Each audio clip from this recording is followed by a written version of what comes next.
有人帮我看着我的兜吗？啊，我委托了。委托了。菜品放。好。这样站会不会时间太长？坚持。现在能站最长能站多久？20分钟？20分钟。好，来，咱们反正。我也站这儿。来吧，要吗？没关系。对呀，咱们4个。来呗。上回你生日你看我都没过。在这。今天生日不在你家吃了一顿。好，你发给我。录像都出来了。我说李恒清，因为贪图你的这个菜好吃。那不是他做的呀。谢谢。谢谢。赵爷。他确实做的好。你做的真的做的好。我觉得那鸭子特别好。过去还不参照。我回家就做了一次，我遭到了我爸妈的这一致好评，是吗？爸爸妈妈是那里头还是自家好。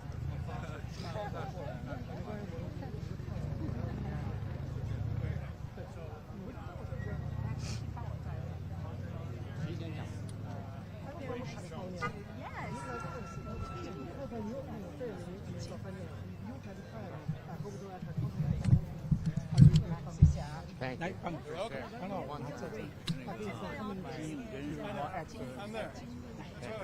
哎呀。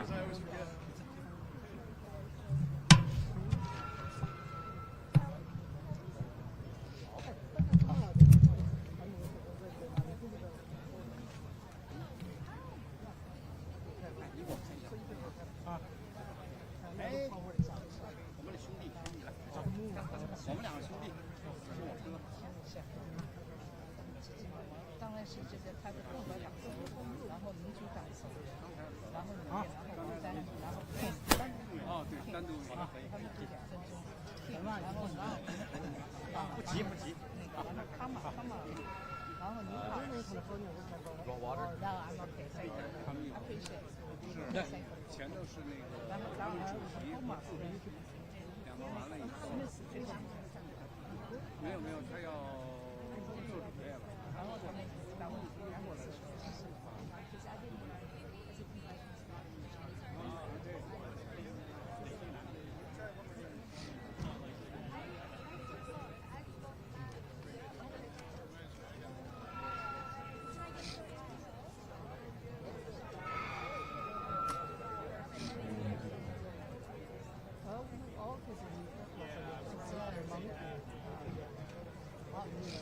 北京生日那是上次你好，上次回你。from California. Nice to meet you. Yeah. We're very glad he's talking about your stand on China and all the issues. Oh, yeah. I have a new car and I think I moved to Los Angeles. Oh, really? Yeah. Thank you I very have much a for new coming. museum. Hi, good to see you. How are you? Good afternoon. How can I contact you? You want to do that together? I mean, I get your what I mean. There she is. Hey, how are you? Hey, good speech yesterday. Oh. Gosh, where was it? I don't think I was able to stay the whole time. I left. I left too. I mean, there was 3 others showed up and you showed up. That was fantastic. So it was Swazi, myself, and Joe Wilson showed up. I wanted to stay and listen to the show, but they went straight into the panel discussion. It was pretty good. I mean, it wasn't more than the book. Maybe I don't know. But no, she gave me it's an good. advanced copy. Yeah. But it was good yesterday. Thank you. Yeah. You know the struggle, so it's And anytime. Where's the reader? Whatever you need. Thank you. Out of the house, yeah. So it's in the Senate. Is there a Senate for young people? I believe. Or if not, we're gonna make it happen. Yeah, I might be able to help. Except this is today. Let me follow up. Shine Lee is my chief editor. Yeah, no shine. Get out of your way. Hello. I was following you there, but oh wait. It's great. Henry. 很高兴。 Nice to see you again. We gotta go to coffee sometime. Okay. Hey, I'll be the house.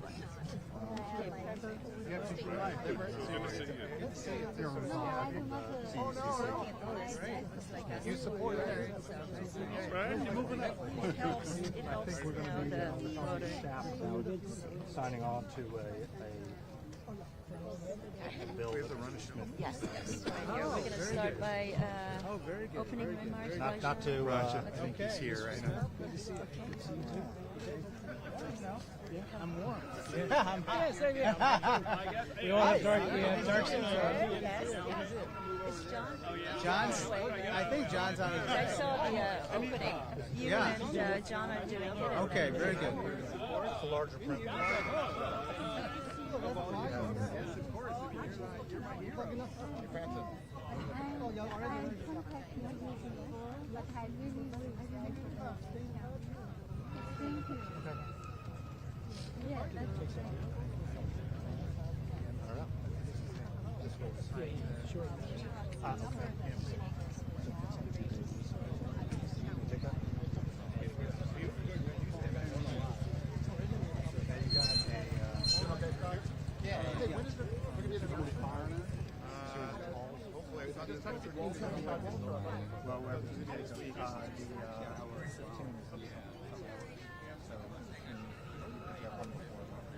So, we've got to run a show. We'll run a show.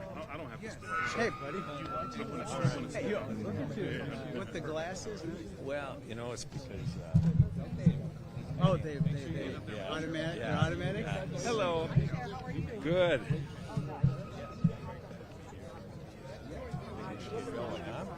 Show on the road. Hi, how are you?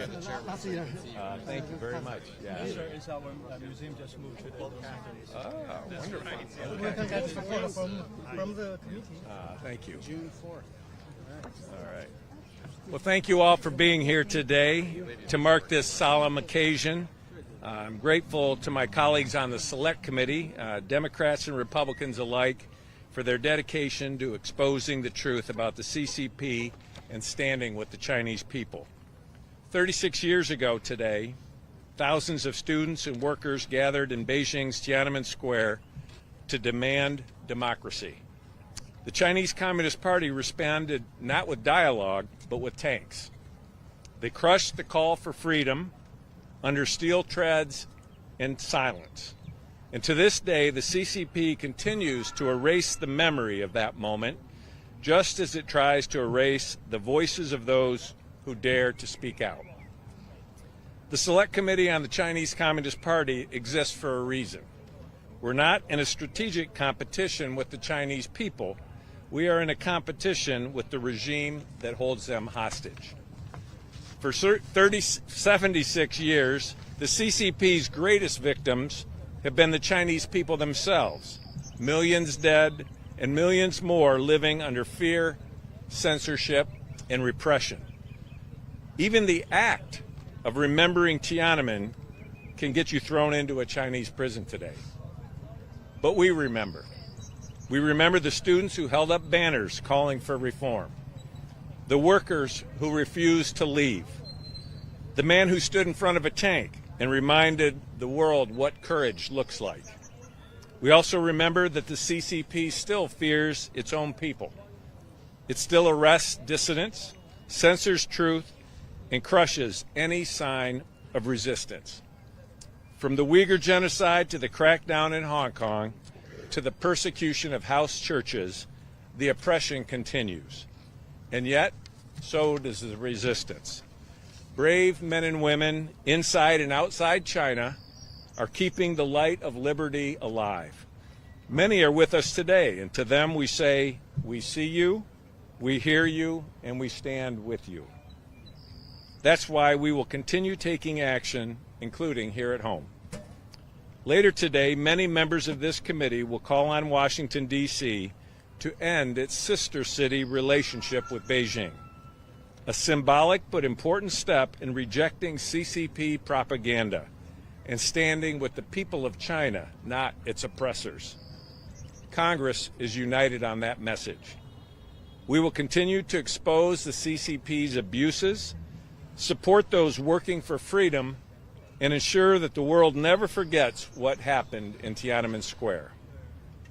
Thank you, and I'll now hand the mic to my colleague and our ranking member, Raja Krishnamurthy. Raja? Thank you. Thank you.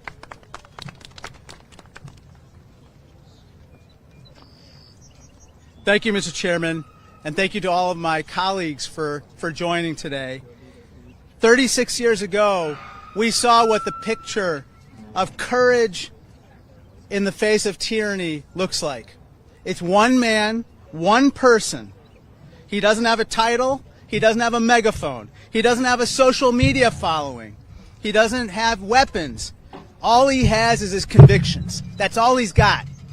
And his convictions cause him to stand in front of a row of tanks. Ultimately, he became known as Tank Man, but to the rest of us, he represents freedom. He represents freedom. The old saying is, the secret to happiness is freedom, and the secret to freedom is courage. So he represents not only freedom, he represents courage. Today we remember those with courage who stood and fell in Tiananmen Square, and those who continue to fight across China and the world for their freedom. Because the tools of repression may have changed. Cameras instead of clubs, algorithms instead of batons. But the goal of the CCP remains the same. To silence dissidents, to silence dreams, and to deny the basic dignity of its own people. We've seen it in the surveillance state in Xinjiang and the genocide against the Uyghurs. We've seen it in Hong Kong, where one country, two systems has become one party, no freedom. We've seen it from Tibet to Inner Mongolia, where citizens are punished for speaking their language and praying how they wish. Even here in the U.S., students and dissidents are harassed and threatened by CCP proxies for simply speaking out. That's why we're here. Not just to remember, but to reaffirm. We stand for democracy, we stand for human rights, and we stand with that lone figure in front of a row of tanks. His courage did not stop a regime, but it started something stronger. A movement, a memory, and a mission. And that mission is ours now. Recently, I went to the CCP-controlled entity's LLM, large language model called DeepSeek. And I typed in the prompt in DeepSeek. I said, what happened in Tiananmen Square in 1989? And the response was, let's talk about something else. No, let's not talk about something else. June 4th, 2025, 36 years later, when a single man stand in front of a row of tanks and showed us what true courage in the face of tyranny looks like, we're going to remember him and the countless others who seek their freedom today. And now, I would like to have Mr. Wei Jingsheng, a true hero who was there on that fateful day, speak to us. Thank you.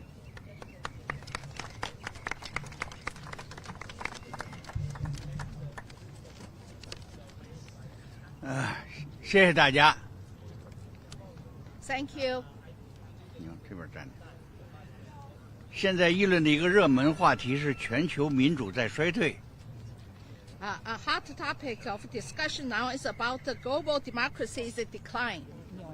其实不是民主在衰退，是民主国家对各国人权民主运动的关心和支持在衰退，对专制国家和独裁者们的压力在衰退。It is a fact not a democracy that is declining, but the concern and support of a democratic country for human rights and democracy is declining. The pressure on authoritarian government and the dictator is declining. Therefore, various authoritarian 于是各种专制政权和独裁势力更加猖狂地镇压人民和民主运动和人权运动，看上去就像是民主在衰退。Therefore, various authoritarian regimes and the dictatorial forces are more rampant in suppressing people's democratic and human rights movement. It looks like democracy is declining. 民主在衰退，影响的仅仅是其他国家的人民吗？不是，民主国家也会受到不同程度的影响。Does the decline of democratic concern affect only the people in the other countries? No, democratic countries will also be affected in various degrees. 恐怖主义猖狂行动背后的舆论支持，就来自全球民主的衰退。专制国家的人权民主活动逐渐消失，民主国家在国际舆论上受到的压力也在逐渐加大，这已经是一个外交上的难题了。The public opinion support behind the rampant terrorist actions come from the decline of global concern for human rights. The human rights and democracy activities in authoritarian countries are gradually disappearing, and the pressure on democratic countries in international public opinion is also gradually increasing. This has become a difficult problem for Western democracies. 对此问题，谁的责任最大？当然是作为领袖的美国责任最大。So what is the most responsible for the problem? Of course, the United States, as a leader, has the greatest responsibility. 值此六四天安门大屠杀36周年的纪念活动，我呼吁美国重新把人权外交提高到重要的议程，加大对各国人权民主运动的支持。On the occasion of the 36th anniversary of the June 4th Tiananmen massacre, I call on the United States to raise human rights diplomacy to an important agenda again and increase support for human rights and democracy movement in various countries. 不只是口头上的支持，还要付诸实际行动，以此显示出美国的领导作用，停止全球民主衰退的趋势。Not just verbal support, but also putting in practical actions. This action will demonstrate the leadership of the United States and stop the trend of global democracy decline. 谢谢在场的朋友们，希望把这个信息传达到更多的政治家和人民。Thank you all for the friends present. I hope this message can be conveyed to more politicians and people. Thank you. Thank you.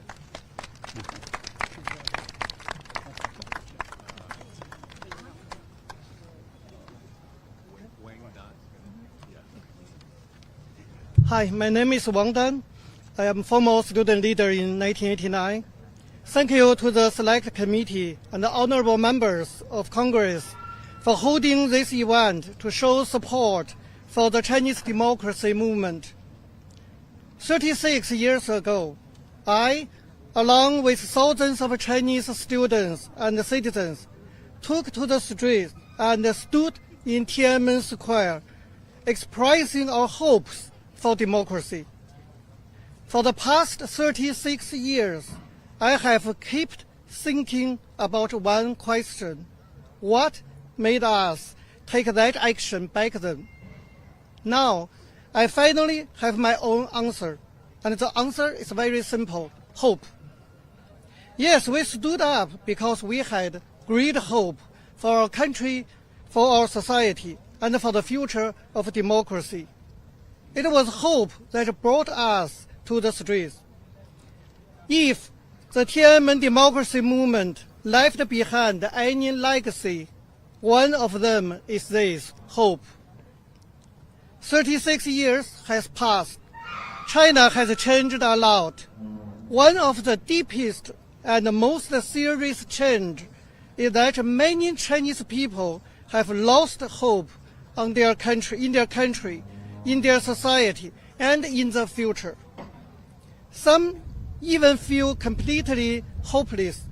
That is why so many have chosen to leave.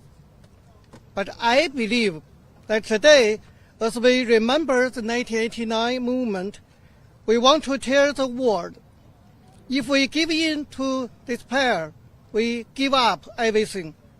Only if we hold on to hope can China have a future, and democracy have a chance. I believe the United States, as a leader, of a free world has a moral responsibility. I call on the United States to send a strong and clear message to the Chinese people that America wants to see a democratic China, that America support the Chinese people's right fight for democracy, and that America stand with the people of China, not with the Chinese Communist Party. Such a message, I believe, would greatly inspire the Chinese people and help them to rebuild hope. And as I said, hope is the true driving force of any democracy movement. Thank you.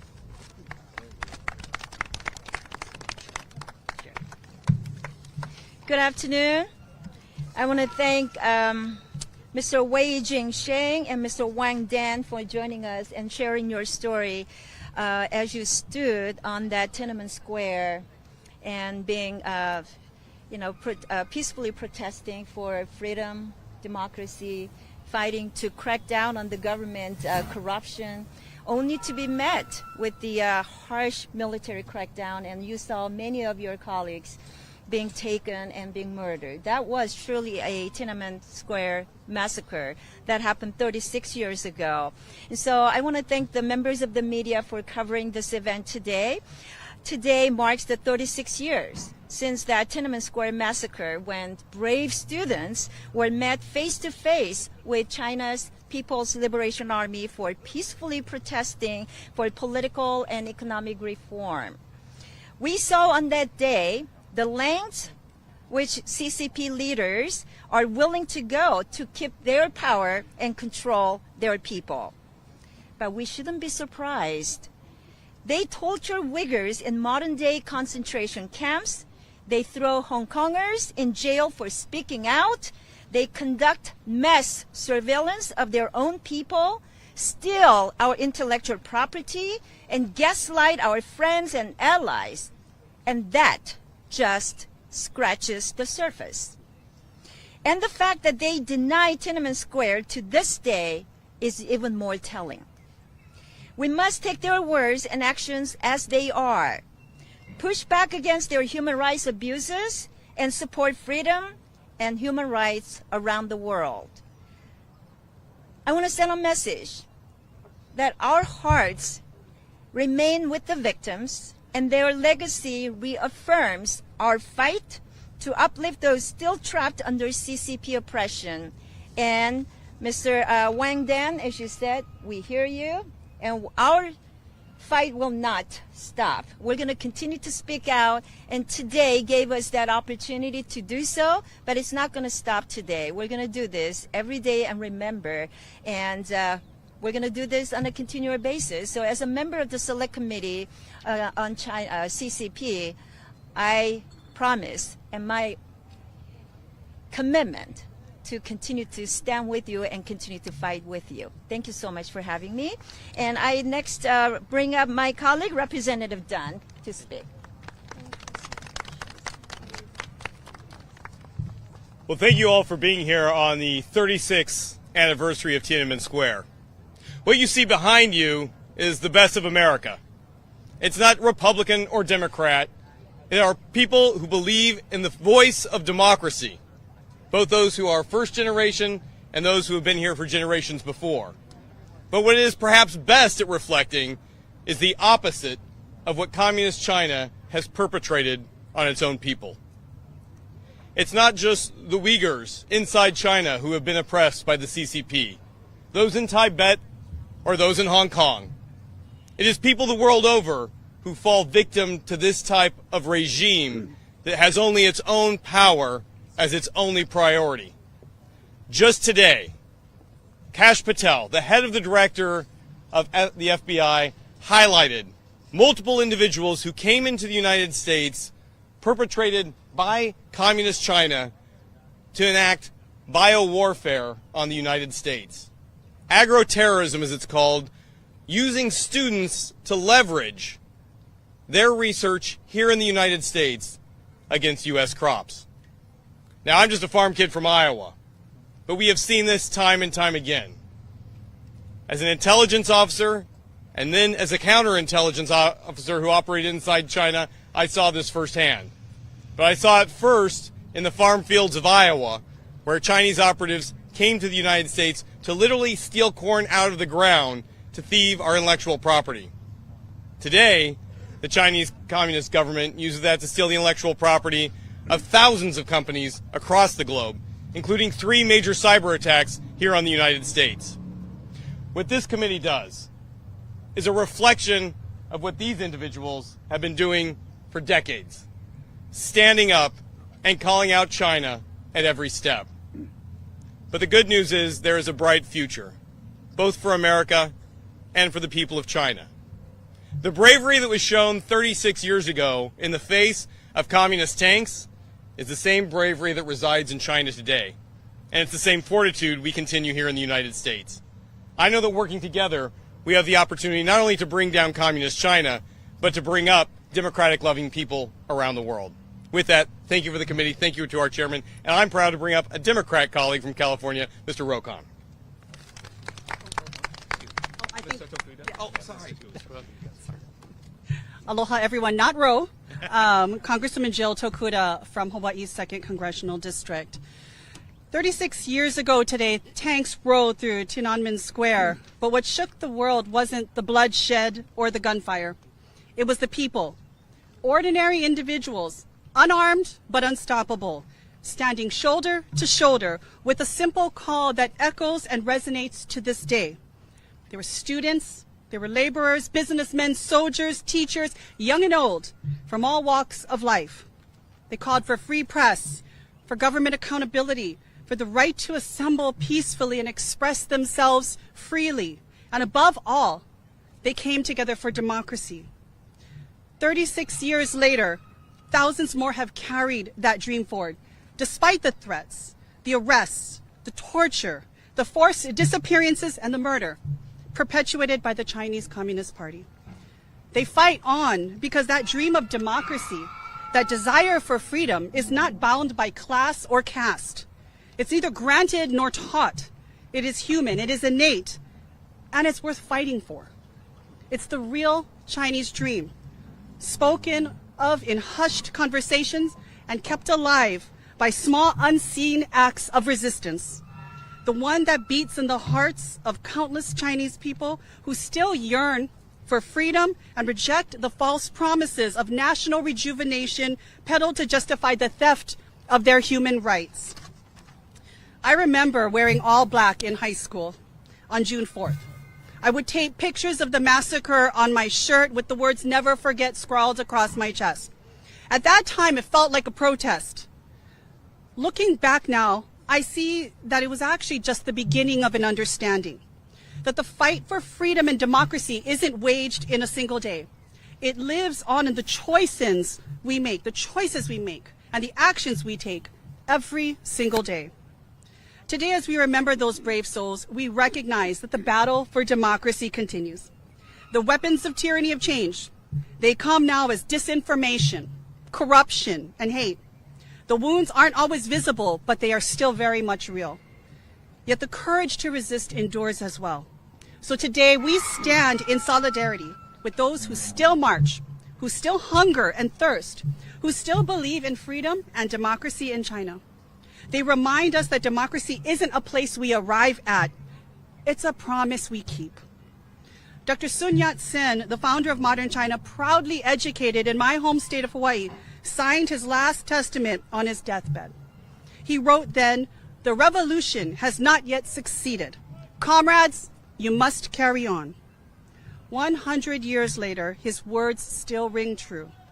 For the martyrs of Tiananmen Square and their dream of democracy and freedom in China, we must carry on, and we are with you. Mahalo, everyone. And at this time, I call up Representative Newhouse. Thank you, Congresswoman Tokuda. Thanks to all of you for being here to help amplify these important voices. 36 years ago, the Chinese Communist Party, as well as the People's Liberation Army, murdered protesters that were standing up to the corrupt authoritarian regime. While we remember those that were lost in that tragedy, we cannot turn a blind eye to the fact that the CCP refuses to acknowledge the reality of the events on that day. They censor, they distort, they impose punishment on those that have the courage to speak the truth. This is the same CCP that uses fear and aggression to spread its influence across borders and across oceans, that stifles dissent and tightens its authoritarian grip on those in China that dream of a better world for themselves and for their families. The United States has a long history of setting example for others, an example that represents everything opposite of regimes like the CCP. That is why that we as policymakers and Americans must remain steadfast in our responsibility to be a beacon of freedom and liberty throughout the entire world. So I want to thank my colleagues, the members of the committee. I want to thank the people behind me and those that aren't here that are standing up for freedom in China. And I want to thank them for helping to shed light on the CCP's deception and gathering to remember the tragedy of Tiananmen Square. Thank you. And now I'd like to introduce Mr. Bilirakis of Florida. Thank you, sir. Appreciate it very much. Thank you. I'm Gus Bilirakis from the great state of Florida. Today we gather to remember the events of June 4th, 1989, a day that continues to resonate as a powerful testament to the human spirit's unyielding demand for dignity, freedom, and justice. 36 years ago in Tiananmen Square, thousands of students, workers, and everyday citizens stood together in peaceful protests, calling for democratic reform and greater political transparency in China. Armed only with their ideals and the courage to speak truth to power, they faced a government that refused to listen, unfortunately. The world watched in disbelief as that peaceful movement was met with violence, seared into global memory by the iconic image of one man standing alone before a column of tanks. Today, we honor the memory of those who lost their lives and the voices that were silenced. We also pay tribute to all who continue to speak out for freedoms in China and around the world, often at immense personal risk. Remembrance itself is an act of resistance. To remember is to proclaim, this happened. These lives mattered. Their dreams still matter. Sadly, the Chinese Communist Party continues to repress its own people and to ignore international law. In recent years, we have witnessed the dismantling of Hong Kong's civil liberties, the continued persecution and ethnic and religious minorities, including the Uyghurs, the Tibetans, and the Falun Gong practitioners, and increasingly aggressive behavior towards regional neighbors. China has violated international treaties, encroached upon sovereign borders at sea and on land, and engaged in deathly skirmishes, including the Indian frontier. Most egregiously, it has silenced whistleblowers and concealed critical information in early stages of the COVID-19 pandemic, actions that had devastated global consequences. China must be held accountable for these violations. Throughout history, humanity has encountered many faces of injustice. Our brightest moments as an international community have come when we stood united against tyranny and repression.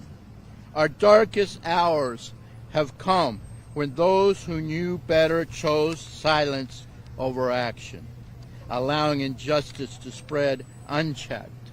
America must remain a beacon of principled leadership, grounded in the defense of human rights and democratic values. If we fail to speak out against the CCP's abuses, we abandon that responsibility and risk the erosion of the moral foundations of civil society. So today, on the anniversary of the Tiananmen Square tragedy, I am proud to stand not only in remembrance, but in resolve to speak truth, to defend human dignity, and to affirm that even in our darkest hours, hope for a freer, more justice world endures. Thank you.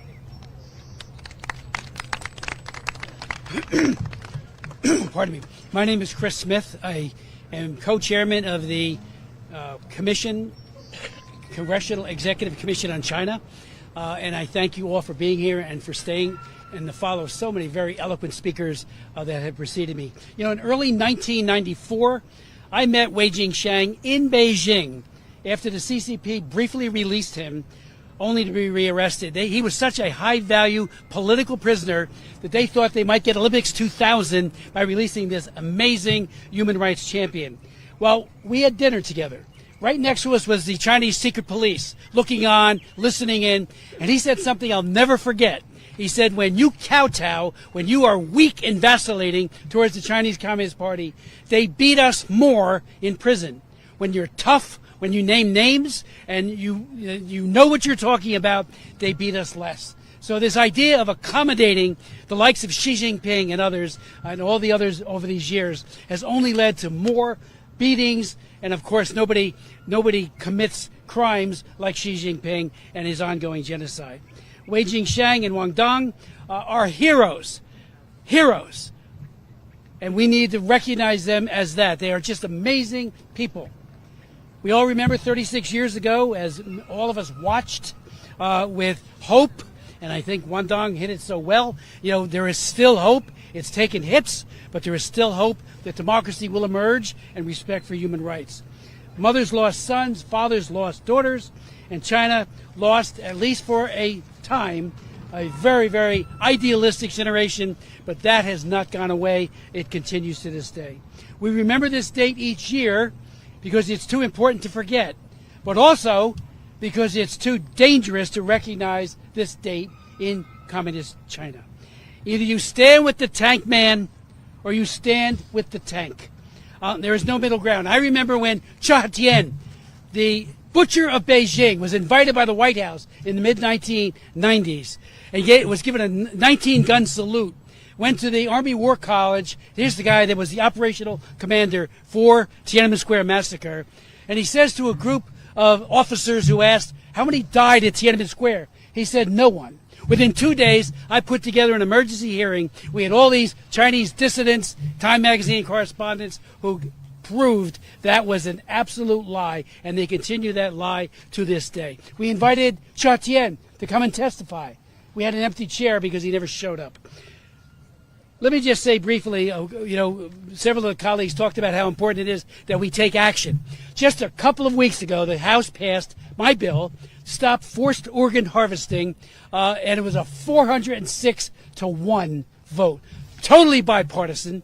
And we're saying, stop what you're doing to these mostly Uyghurs and Falun Gong practitioners, average age 28, where when you need something for the market, because it's a billion-dollar industry, you find that person, kill them, take 2 to 6 of their organs, and then sell them to that person. This would criminalize that in a very, very serious way, up to 20 years in prison for anybody who's part of that supply chain, and hopefully the Senate will take this up. We passed it, like I said, overwhelmingly. I believe that someday China will be free. Someday the people of China will be able to enjoy all of their God-given human rights. And as a nation of free Chinese men and women, they will honor and celebrate the heroes of Tiananmen Square and all those who have sacrificed so much for so long for freedom. Thank you.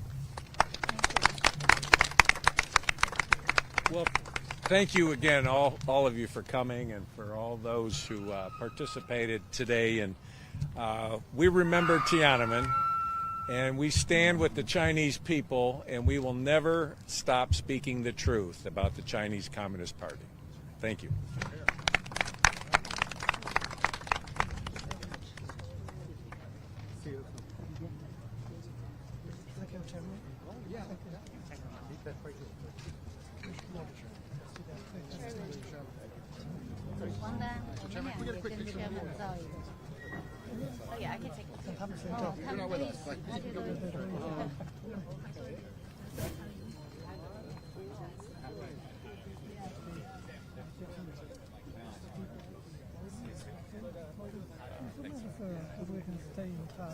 Okay, thank you. There will be a lot of issues. Yeah, I already contacted the guy who replaced Xi Ye.